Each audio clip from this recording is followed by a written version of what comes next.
Suffer from asthma? You are not alone. Around 25 million Americans do, of which 60% of them have what's called allergic asthma. It's Asthma and Allergy Awareness Month, and here to share her story and offer advice is patient Jacqueline G.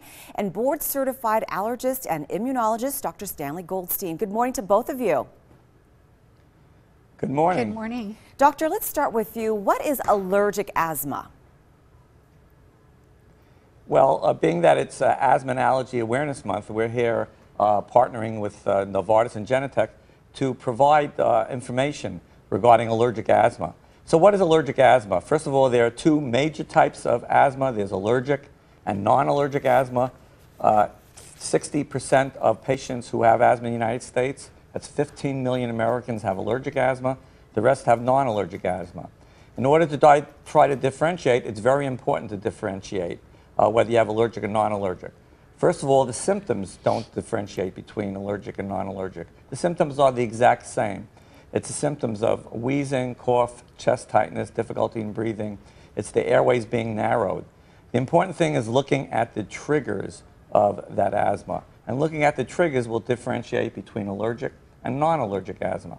So in an allergic person who has asthma, you find that year-round allergens such as exposure to dust mites, animal dander, cockroach debris may cause the immune mechanism to result in swelling of the airways and increase in mucus, causing the airway narrowing and symptoms of asthma. In non-allergic asthma, it's another trigger. The trigger is usually an irritant. An irritant can be cold air, can be air pollution, can be cigarette smoke. It can also be stress, exercise. Those precipitate the inflammation, the swelling of the airways, and increase in mucus, resulting in the airway narrowing and the symptoms of asthma. And differentiating between the two are important as far as what one could do about that. Right, and no matter how you slice it, it's painful for the person suffering from it. Jacqueline, can you tell us about what happened to you and how you beat this? Yes, my symptoms actually occurred as an infant, and they didn't diagnose me with allergic asthma until I was about 2. But my symptoms are just what Dr. Goldstein said: wheezing, difficulty breathing. To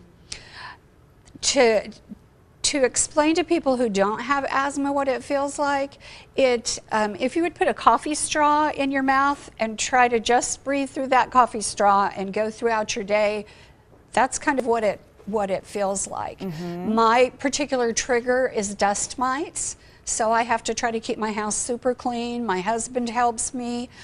And finding your trigger and getting with an allergist is the very first step to getting some help.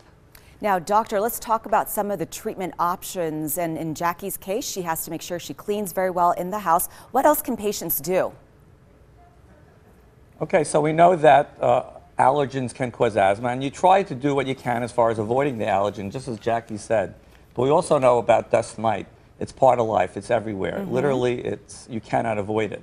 So that could create uncontrolled asthma, exposure to that allergen.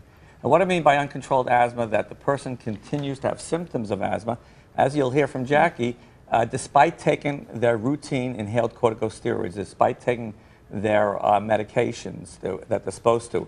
So we know that in allergic asthma, there is another medication which can help on top of taking their inhaled corticosteroids. There's a medication called Xolair, Xolair, known as omalizumab, and this is specifically indicated for adults and children 12 years of age and above who have uncontrolled allergic asthma.